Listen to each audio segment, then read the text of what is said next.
هذا الرسول إذا يبسم ترى الأرض نورا فلا تظلم. أيها الحاضرون الجماعة رحمكم الله. Pertama-tama marilah kita panjatkan puja dan puji syukur kita kehadirat Allah Subhanahu wa taala yang berkat ridha, hidayah serta inayahnya kita bisa berkumpul, bersilaturahmi, bermuajahah di tempat yang insyaallah dirahmati dan diridhoi oleh Allah Subhanahu wa taala. Amin ya rabbal alamin. Dan semoga kumpulnya kita di majelis ini, di tempat yang mulia ini, menandakan bahwa kita semua akan berkumpul di surganya Allah Subhanahu wa taala. Amin ya Allah ya rabbal alamin. Begitu juga salawat beserta salam semoga tetap terlimpah curahkan kepada kekasih kita, junjungan kita, habibina wa syafi'ina wa qurrati a'yunina nabiyuna Muhammad sallallahu alaihi wasallam beserta keluarganya, anak istrinya, para sahabatnya, para tabi'in, atba'it tabi'in, para masyayikh, para guru yang sudah mengajarkan kita ilmu dan menunjukkan kita ke dalam agama Islam, agama yang diridhai oleh Allah Subhanahu wa taala.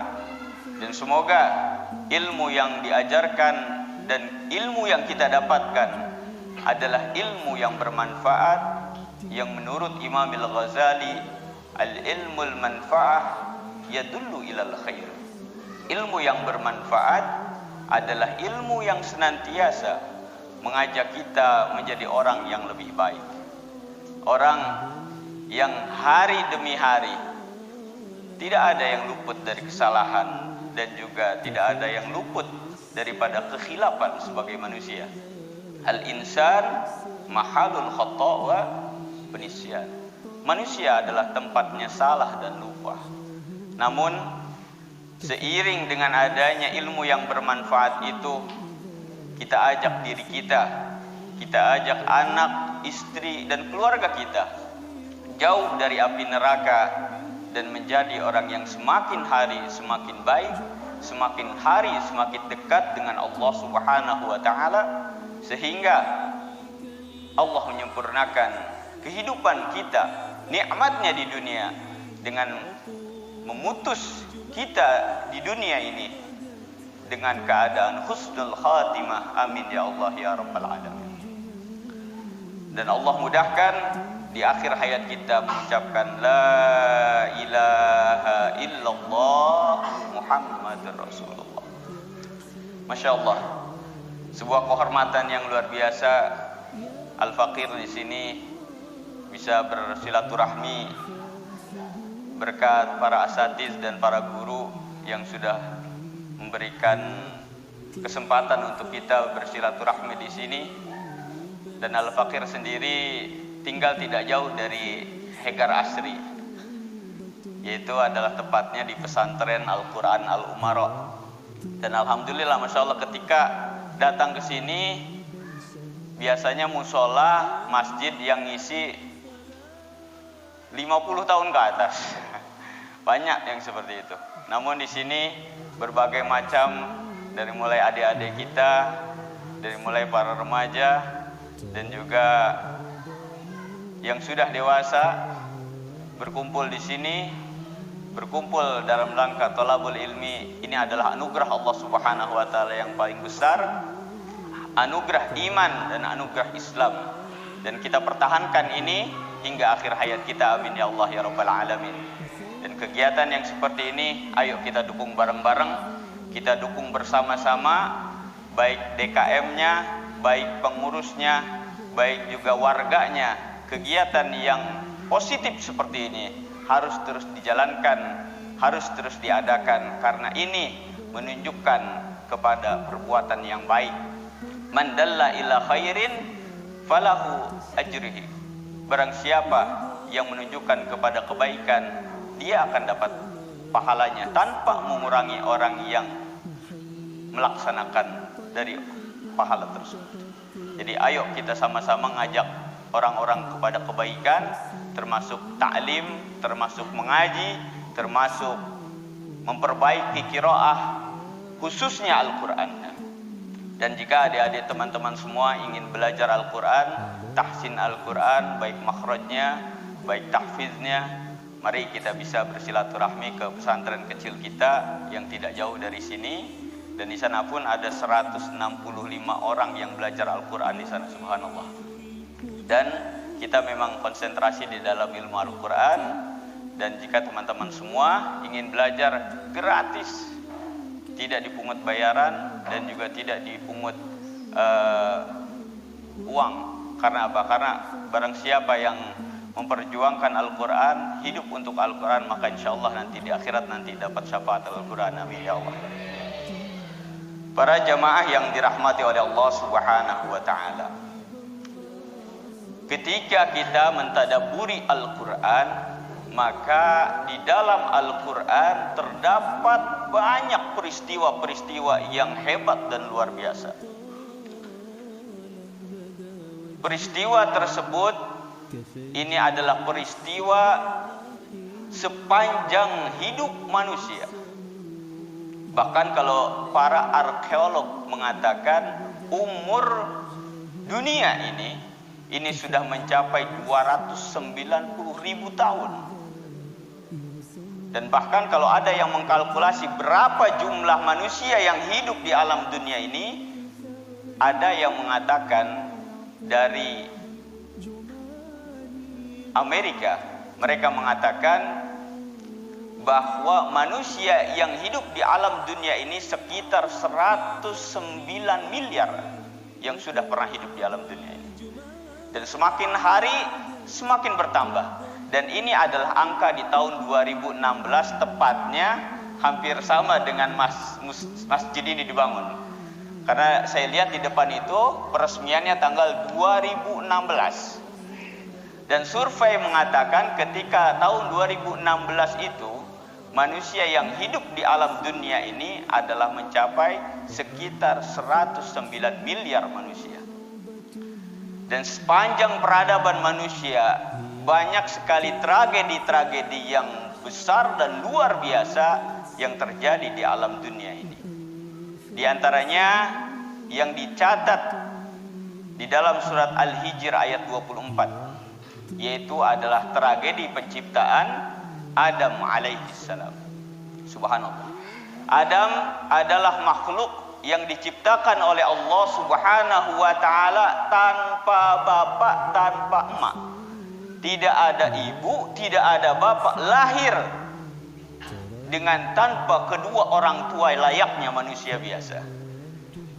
Dikatakan Adam, ulama mengatakan bahwa berasal dari adim, artinya permukaan tanah. Adam diciptakan oleh Allah Subhanahu wa ta'ala dengan perantara tanah.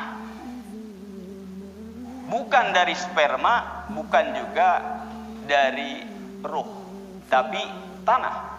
Lalu ketika tanah ini sudah dibentuk fi ahsani taqwim, dalam bentuk yang luar biasa baiknya, jadi struktur manusia sudah dirancang oleh ilmu Allah Subhanahu wa ta'ala dalam bentuk yang sebaik-baiknya. Ahsani taqwim, hidungnya ke bawah, matanya ada dua, rambutnya ada di atas. Coba kalau dibalik-balikan, Masya Allah ya. Kita nggak bisa kebayang kalau hidung kita ke atas, kakinya ada di kepala, tangannya ada di bawah. Bagaimana wujudnya? Dan ini adalah ahsanut taqwim, sebaik-baiknya wujud manusia.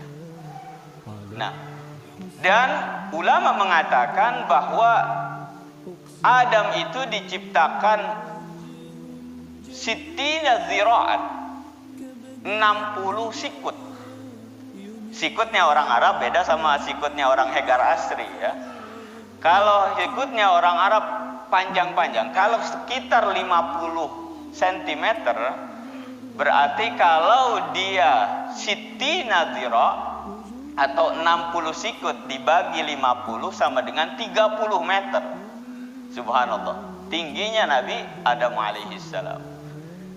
Dan kalau dibandingkan dengan kita yang ada di angka 150, 160, 170 layaknya seperti orang di Indonesia, maka tidak kebayang dibandingkan dengan Nabi Adam alaihissalam. Tingginya luar biasa, subhanallah.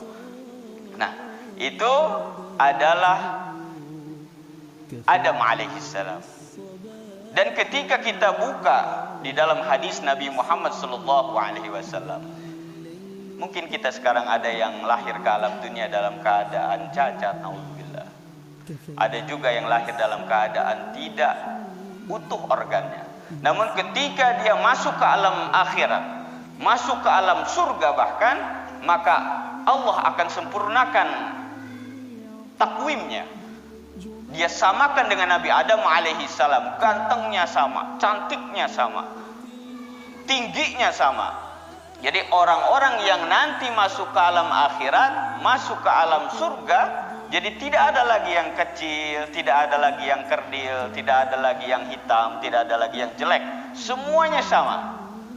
Namun tidak berarti bahwa orang itu di sana kembar. Beda. Bahkan kalau kita buka di beberapa kitab, kita bisa mengenal dengan tetangga kita. Oh, nanyain, oh si ini masuknya di surga nomor berapa ini? Ya, kelasnya kelas mana ini? Kelas Hegar Asri apa kelas Kasman ini? Klasternya di mana ini? Nah, di jalan berapa? Kita saling tanya seperti itu. Bahkan jika di antara para jamaah yang masuk di alam surga diceritakan, mereka saling tanya. Oh, si ini masuk ke surga apa enggak? Oh, si ini yang dulunya rajin jamaah, rajin baca Quran, adanya di klaster berapa, nomor berapa, tingkatnya tingkat berapa, rumahnya besar apa kecil. Subhanallah, nanti di sana pun beda-beda rumahnya. Ada yang rumahnya besar, ada yang kecil, ada yang minimalis, ada yang luar biasa besar, tergantung amal ibadah kita di alam dunia ini. Maka ini adalah Adam alaihissalam. Dan ketika Allah menciptakan Adam, Allah juga menciptakan Hawa alaihissalam yang diambil dari tulang rusuk dal'i dalam bahasa Arabnya, yang sebelah kiri.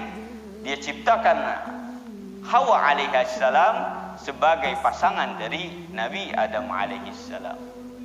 Penciptaan sebuah tragedi besar di alam dunia yang pertama yang dicatat di alam Al-Quran, yaitu adalah penciptaan Adam alaihissalam.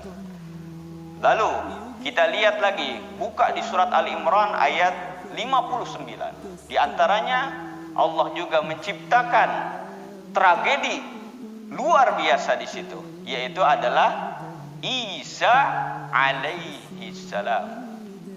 Isa ini tidak diciptakan oleh Allah Subhanahu wa taala dari sperma, tidak diciptakan dari tanah, akan tetapi Isa alaihissalam diciptakan oleh Allah Subhanahu wa taala melalui ruh. Wa nafaha fihi ruh. Allah langsung meniupkan ruh kepada Maryam binti Imran melalui tangannya.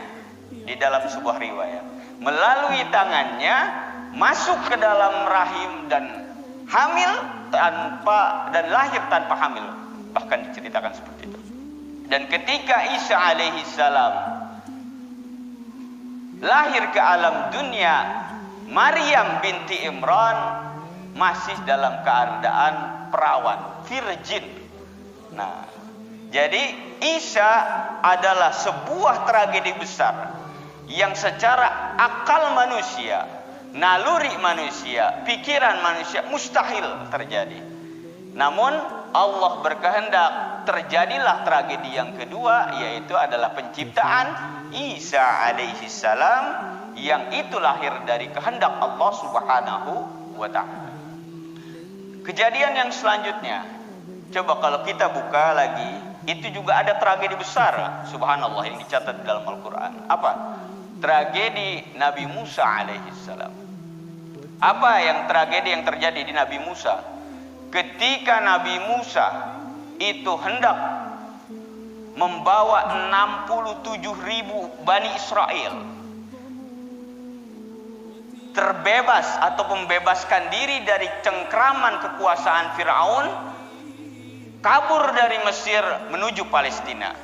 Dan di situ terbentang apa? Terbentang laut yang begitu besar, Laut Merah, dan jaraknya ratusan kilometer. Nah, namun dengan izin Allah Subhanahu wa taala, laut itu terbelah dengan tongkat, dan ini adalah mukjizat Nabi Musa alaihissalam. Ketika tongkat itu dipukulkan, Masya Allah, jalan itu terbentang lurus dan terbentang seperti gunung. Manusia lewat di situ, Israel lewat di situ tanpa bajunya basah, tanpa terkena percikan air, subhanallah. Dan itu terjadi dengan kuasanya Allah Subhanahu wa taala. Namun ketika pasukannya Firaun ada di tengah-tengah, pasukan Firaun ada yang mengejar di situ, Nabi Musa dan rombongannya telah sampai di tepi. Allah Subhanahu wa taala mengangkat hijab di antara kedua belah air itu, sehingga Firaun dan bala tentaranya tenggelam. Ini adalah kejadian yang maha dahsyat yang ada di dalam Al-Quran, dan kita juga hendak untuk mentafakurinya, insyaallah. Di antaranya juga kalau kita lihat di dalam firman Allah Subhanahu wa taala, peristiwa yang lain Allah juga ceritakan tentang Nabi Sulaiman alaihissalam. Sulaiman itu adalah nabi jin dan manusia, nabi yang menguasai kekuatan luar biasa, dan diantaranya adalah dia bisa menguasai hewan, tumbuhan, jin, dan lain sebagainya. Kekuatan luar biasa diberikan Allah Subhanahu wa taala kepada Nabi Sulaiman yang tidak diberikan kepada nabi-nabi yang lain. Suatu saat ada kunjungan dari Putri Saba. Kalau kita lihat di Saba itu ada ini yang Masya Allah ya, di Indonesia itu banyak yang aneh-aneh, yang katanya Saba ini Wonosobo di daerah Jawa Tengah, dan mengatakan Borobudur ini adalah buatan Nabi Sulaiman. Ini Masya Allah luar biasa di Indonesia ini. Namun itu tidak bisa dibenarkan dari sejarah manapun. Dan kalau kita lihat, memang Saba itu ada di Yaman Selatan. Yaman Selatan ini ada sebuah kerajaan luar biasa. Di situ ada ratu yang begitu hebat, namanya Ratu Balqis. Suatu hari Ratu Balqis ini ingin berkunjung kepada Nabi Sulaiman yang ada di Palestina. Jarak antara Yaman Selatan menuju Palestina ini kalau kita ukur dengan Google, ukur dengan skala kilometer sekarang, ini sekitar di antara 2.400 kilometer. Jadi kalau dibandingkan antara ujung Jawa, Merak Bakahuni, ya, Merak Banyuwangi, maaf, itu bolak-balik lah kira-kira. Jadi dari sini, dari Merak Banyuwangi, Banyuwangi balik lagi, ini antara itu sama dengan jarak antara Palestina dengan Yaman Selatan. Nah, ketika Ratu Saba ini, Ratu Balqis ini ingin berkunjung ke Nabi Sulaiman di kota Palestina, dan itu mendengar daripada salah satu burung hudhud. Nah, dan disampaikan di situ, wahai Nabi Sulaiman, ada seorang putri yang akan berkunjung ke sini. Dan Nabi Sulaiman ingin mengambil perhatiannya. Maka ketika itu juga dikatakan kepada bala tentaranya, siapa di antara kalian yang bisa memindahkan singgasana Ratu Balqis yang ada di Sabah sampai ke sini. Nah, salah satu ini dibuat sayembara, masya Allah ketika itu. Jadi ketika disayembarakan, siapa yang berani memindahkan itu singgasana tempat duduknya dari Yaman Selatan ke Palestina, maka dia yang akan mendapatkan hadiah dari Nabi Sulaiman alaihissalam. Nah, ketika itu salah satu dari bangsa jin, subhanallah, bangsa jin itu dia mengacungkan diri, wahai Nabi Sulaiman, saya bisa memindahkan singgasana Ratu Balqis, memanggul dari sana ke sini sebelum engkau bergeser dari tempat dudukmu. Subhanallah. Itu bangku dibawa dari Yaman Selatan ke Palestina sebelum Nabi Sulaiman bergeser dari tempat duduknya. Sebuah kekuatan yang luar biasa di situ. Nah, itu adalah jin ifrit. Jadi ulama jin yang tunduk kepada Nabi Sulaiman ini namanya jin ifrit. Nah, jadi ini orang yang jin yang memiliki kekuatan yang luar biasa. Dia bisa itu ambil singgasana dari Yaman, pindahin ke Palestina sebelum bergeser. Nah, kata Nabi Sulaiman, saya mau yang lebih cepat lagi. Takut itu Ratu Balqis sampai ke sini duluan. Maka subhanallah, di dalam sebuah cerita ada namanya Aqsam ibnu Balkhiyah, atau sebagian mengatakan ibnu Balkhaya. Aqsam ini dari bangsa manusia. Subhanallah, kita semuanya dari bangsa manusia. Dia termasuk orang yang menguasai Ismul A'zam. Ismul A'zam ini, sebagian orang mengatakan kalau kita membaca di dalam surat Al-Baqarah, wa'allamal adamal asma. Nah, asma yang diajarkan Allah Subhanahu wa taala ini bukan nama-nama tumbuhan sekedar, bukan hanya itu. Tetapi di antara nama-nama juga ada namanya Ismul A'zam, yang itu juga diajarkan Allah Subhanahu wa taala kepada Nabi Adam alaihissalam. Dan di antara orang yang menguasai Ismul A'zam itu adalah Aqsam ibnu Balkhaya. Dia angkat tangan, wahai Nabi Sulaiman, saya mampu memindahkan, memanggul itu singgasananya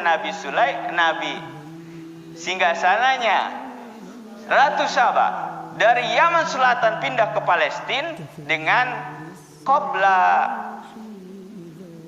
sebelum mata engkau berkedip. Nah, jadi sebelum mata engkau berkedip, coba kalau kita kedipin mata kita berapa detik di situ ya, subhanallah. Nah, kalau itu terjadi, ini adalah sebuah kekuatan yang luar biasa. Dia bisa memindahkan dari Yaman Selatan menuju Palestina dengan sebelum mata itu berkedip. Nah, ini tragedi yang juga luar biasa. Aqsam ibnul Balkhiyah, golongan manusia memiliki kekuatan yang luar biasa.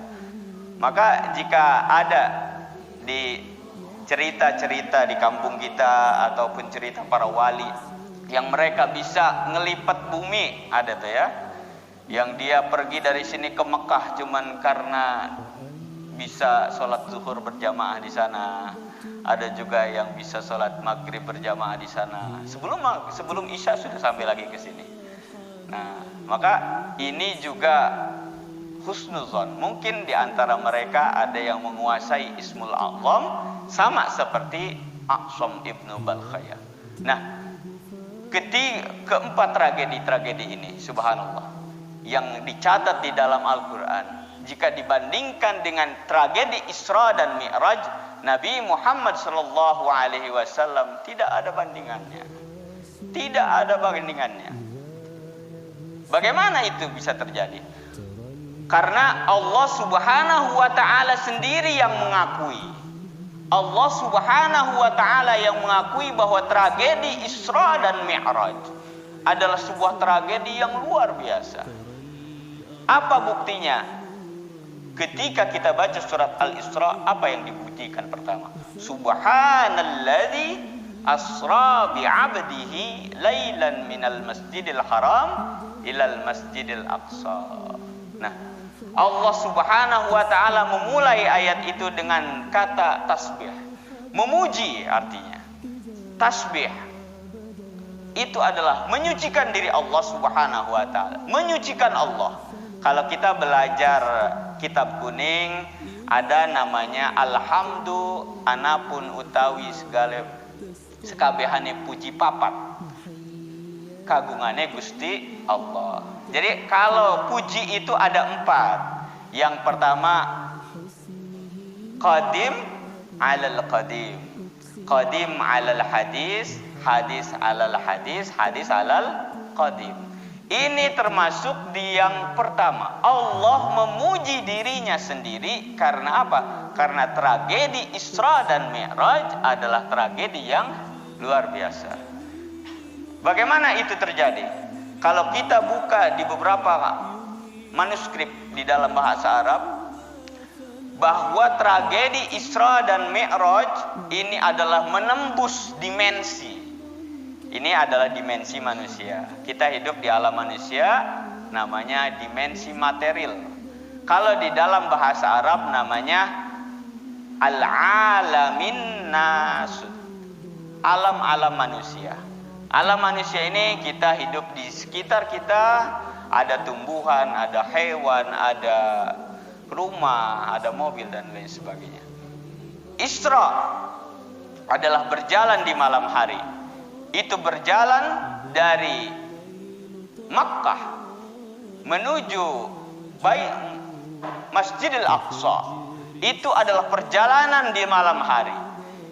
Alam nasud dilewati di situ sampai ke Masjidil Aqsa, dia naik ke atas sampai ke langit ketujuh. Ini masuk ke alam yang kedua. Apa alam yang kedua? Alam malakut. Alam malakut dihuni oleh para malaikat, dihuni oleh para penjaga langit, dari langit 1, langit 2 sampai langit ketujuh. Dan langit yang ketujuh dijaga oleh Nabi Musa alaihissalam. Setelah itu sampai juga naik lagi ke atas. Apa di atasnya langit ketujuh? Sidratul Muntaha. Sidratul Muntaha ini akhir daripada kata Jibril, saya tidak bisa lagi naik ke atas lagi. Di atas Sidratul Muntaha ada lagi alam yang bernama Mustawa. Subhanallah. Di atas Mustawa masih ada Qaubal Qausain. Nah, disitulah yang dinamakan alam lahut, alam nasut, alam malakut, alam lahut. 3 dimensi Nabi Muhammad SAW lewati di situ. 3 alam, alam manusia, alam malaikat, alam ilahi. Ketika dia sampai ke Allah Subhanahu wa ta'ala, apa yang diberikan? Nabi Muhammad SAW diperintahkan untuk sholat 50 waktu.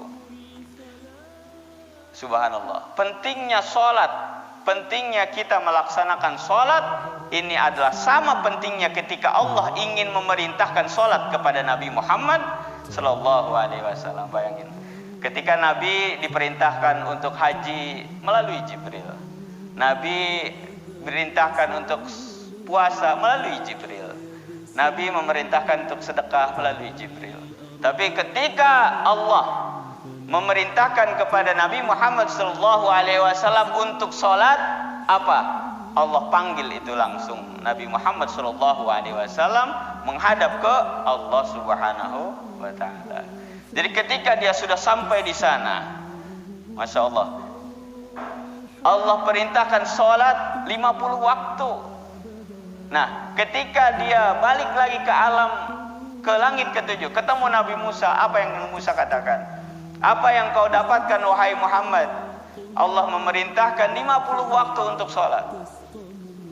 Aku diperintahkan bersama kaumku untuk sholat 1 hari di hari Sabtu, untuk beribadah di hari Sabtu. Ketika diperintahkan sholat, mereka malah mancing. Ya, Masya Allah ya. Jadi banyak dari zaman dulu juga, jika kita memang buka itu Al-Quran, orang Israel juga hobinya mancing sama ini ya. Hobinya mancing, cuman bedanya bukan di Kali Cibeet, bukan di Kali Ciliwung ya. Ya, buka itu orang Israel itu kalau hari Sabtu sukanya mancing. Karena apa? Karena katanya kalau hari Sabtu itu mancing ikannya gede-gede. Hobinya sama, Masya Allah ya. Nah, kata Nabi Musa, balik lagi Muhammad, minta kekurangan. Balik lagi Nabi Muhammad, dikurangi lagi 5. Balik lagi ke Nabi Musa, berapa engkau dapatkan? 40. Balik lagi Muhammad, umatmu lemah, umatmu tidak akan mampu. Balik lagi. Kalau 1 kali balik itu dapat 5, sampai akhirnya itu menjadi 5. Berarti berapa itu Nabi Muhammad bolak-balik ketemu dengan Allah Subhanahu wa taala? Berapa? 9 kali balik. Jadi bukan Allah, Nabi Muhammad ketemu sama Allah itu bukan sekali 2 kali, tetapi 9 kali. Subhanallah. Nah, ketika sudah sampai ke yang terakhir, Nabi Musa masih bilang, balik lagi engkau Muhammad, umatmu tidak akan mampu. Tapi apa yang dijawab oleh Nabi Muhammad? Istahyaitu mir Rabbi. Ya Allah, saya malu dari Allah Subhanahu wa taala. Dari 50 dikurangi jadi 5, ini masih disuruh kurangin lagi. Nah, ini adalah salah satu hasil ya. Ketika Nabi Muhammad sudah diperintahkan dapat 5, masih disuruh minta balik lagi. Ini Nabi Muhammad sudah menyatakan, insya Allah umat aku akan kuasa melaksanakan sholat yang 5 waktu. Nah, ini adalah ketika dikaji keutamaan daripada umatnya Nabi Muhammad Sallallahu Alaihi Wasallam ini, walaupun dia melaksanakan sholat yang 5 waktu, kahomsina, dia sama seperti melaksanakan 50 waktu. Hakikatnya kita melaksanakan sholat 50 waktu, namun karena rukhsah, karena kurangnya, karena mahabbahnya kepada Nabi Muhammad Sallallahu Alaihi Wasallam, keutamaan juga umatnya Nabi Muhammad Sallallahu Alaihi Wasallam, kalau kita melaksanakan sholat 5 waktu sama dengan melaksanakan sholat 50 waktu. Nah, namun ini juga ada keutamaan yang lain. Keutamaannya umatnya Nabi Muhammad Sallallahu Alaihi Wasallam, walaupun dia beribadah kecil tapi pahalanya besar, beribadah sedikit tapi juga pahalanya banyak, beribadah sedikit tapi itu diterima di sisi Allah. Berbeda dengan kalau kita lihat di sejarahnya Bani Israel. Kalau Nabi Adam ketika dia berbuat dosa telanjang, diangkat itu, dibuka auratnya. Ada yang seperti itu kalau kita buka Al-Quran sejarah. Ada lagi di zamannya Nabi Musa, Bani Israel, kalau mereka berbuat dosa disambar geledek. Kalau kita, Masya Allah, yang maling aja masih diri, kalau bahasanya golek ya, ini saya sering lihat golek. Kalau kata golek, ini ada orang maling, terus malingnya nggak ketahuan, itu berhasil, berarti Allah ridho. Ini golek, ini mah golek. Nah, dalam artian apa? Dalam artian Allah itu tidak langsung menghukum umatnya Nabi Muhammad. Nah, ini juga kita diberikan waktu yang panjang untuk bisa memperbaiki diri kita hari demi hari, hari demi hari menjadi orang yang lebih baik. Nah, keutamaan umatnya Nabi Muhammad Sallallahu Alaihi Wasallam tadi, kita melaksanakan perkara yang kecil tetapi Allah ganjar dengan pahala yang lebih besar.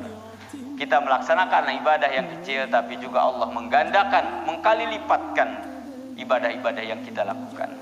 Maka peristiwa Isra dan Mi'raj peristiwa bertemunya Nabi Muhammad SAW dengan Allah Subhanahu wa taala, jika dibandingkan dengan peristiwa-peristiwa dari mulai Adam, Musa, Isa, Sulaiman alaihi salam, tidak ada bandingannya. Karena peristiwa Isra dan Mi'raj ini dibandingkan dengan yang lain adalah peristiwa yang maha dahsyat, yang luar biasa. Yang ini adalah merupakan keagungan untuk kita umatnya Nabi Muhammad sallallahu alaihi wasallam. Nah, di dalam ayat tersebut Allah juga menjelaskan apa yang Allah jelaskan di sini. Subhanalladzi asra bi'abdihi lailam minal masjidil haram ilal masjidil aqsa alladzi barakna haulahu linuriyahu min ayatina. Nah, di dalam ayat tersebut secara ilmu tafsir, coba kita kaji lagi ya ilmu tafsirnya. Subhana di situ adalah tasbih. Tadi Allah mensucikan dirinya sendiri. Allah memuji dirinya. Hamdun qadim alal qadim. Pujian zat yang qadim kepada zat yang qadim. Allah memuji dirinya sendiri dalam artian Allah ingin menggambarkan, memberikan isyarat kepada kita bahwa ini adalah tragedi yang luar biasa besar dan maha dahsyat. Nah, dan di situ ada peristiwa yang luar biasa menunjukkan bahwa iradahnya Allah luar biasa. Linuriyahu min ayatina. Apa? Allah ingin menunjukkan kuasanya. Allah ingin menunjukkan idza arada syai'an ayyaqula lahu kun fayakun. Jika Allah berkehendak, maka tidak ada yang mustahil. Tidak ada yang tidak terjadi. Yang ada itu adalah terjadi jika Allah mau. Maka betapapun mustahilnya otak manusia berpikir, mustahilnya manusia secara akal manusia, tapi jika Allah berkehendak, kun fayakun, Allah itu akan terjadi. Dan juga ini adalah hakikatnya, bahwa manusia hidup di alam dunia ini semata-mata adalah apa? Semata-mata adalah menjalani takdir dari Allah Subhanahu wa taala. Ilmunya Allah Subhanahu wa taala maha tinggi. Wa ma tasqutu min waraqin, ada yang apa? Illa ya'lamu. Tidak ada jatuh daun pun di alam dunia ini kecuali Allah tahu. La haula wa la quwwata illa billahil aliyil azim. Tidak ada daya upaya, tidak ada kekuatan apapun kecuali kekuatannya Allah Subhanahu wa taala. Manusia dia dibolak-balikan hatinya oleh Allah. Manusia rizkinya diberikan dan disiapkan oleh Allah Subhanahu wa taala. Maka jangan sekali-kali kita berharap kepada yang lain. Kita berharap kepada zat yang dia memiliki segalanya, memiliki ilmu dan kekuasaan yang tidak terbatas, yaitu adalah Allah Subhanahu wa taala. Nah, maka dari itu mari kita mengajak Al-Fakir di sini, mengajak kepada jamaah semuanya, kita tadabburi lagi Al-Qur'an, kita pelajari lagi sejarahnya Al-Qur'an, karena di dalamnya terdapat sebuah tragedi-tragedi yang luar biasa, dan ini akan menambah khazanah kehidupan kita, khazanah keislaman kita, sehingga kita dikatakan sebagai orang yang al-mutadabbir, orang yang mentadabburi Al-Qur'an, orang yang cinta Al-Qur'an. Mari kita senantiasa hidup bersama Al-Qur'an, hidup bersama bergandengan dengan Al-Qur'an, dan nanti hari kiamat nanti menjadi orang-orang yang senantiasa mendapatkan syafaat Al-Qur'an. Amin ya Allah ya rabbal alamin. Subhanakallahumma wa bihamdika asyhadu an la ilaha illa anta astaghfiruka wa atubu ilaik. Allahumma salli wa sallim wa barik ala habibina wa syafi'ina wa karimina wa maulana Muhammadin wa sallim radhiyallahu ta'ala kulli sahabati rasulillahi ajma'in. Alhamdulillahi rabbil alamin, hamdan syakirin, hamdan na'imin, hamdan yu'afi ni'amahu wa yukabihu mazidah. Ya Rabbana lakal hamdu kama yanbaghi li jalali wajhika wa li'azimi sultanik. اللهم اغفر لنا واغفر لنا ولوالدينا وارحمهم كما ربونا صغارا اللهم اجعلنا واجعل أولادنا وذرياتنا وأهلنا من أهل العلم وأهل الخير ولا تجعلنا وإياهم من أهل الشر وأهل الضير اللهم إنا على ذكرك وشكرك وحسن عبادتك اللهم أكرمنا بكرامة القرآن وزينا بزينة القرآن وارزقنا كمال المتابعة له ظاهرا وباطنا يا أرحم الراحمين وادخلنا الجنة بشفاعة القرآن وأعذنا من موجبات دلامة وأعذنا من عذاب القبر وعذاب النار بحرمة القرآن يا أرحم الراحمين ربنا لا تزغ قلوبنا بعد إذ هديتنا وهب لنا من لدنك رحمة إنك أنت الوهاب ربنا آتنا في الدنيا حسنة وفي الآخرة حسنة وقنا عذاب النار وقنا عذاب القبر وقنا عذاب المحشر وادخلنا الجنة مع الأبرار يا عزيز يا غفر يا رب العالمين سبحانك ربك رب العزة عما يصفون والسلام على المرسلين والحمد لله رب العالمين الفاتحة أعوذ بالله من الشيطان الرجيم بسم الله الرحمن الرحيم الحمد لله رب العالمين الرحمن الرحيم مالك يوم الدين إياك نعبد وإياك نستعين اهدنا الصراط المستقيم صراط الذين أنعمت عليهم غير المغضوب عليهم ولا الضالين قولوا قولي هذا واستغفر الله لي ولكم السلام عليكم ورحمة الله وبركاته إذا يبسم ترى الأرض نورا فلا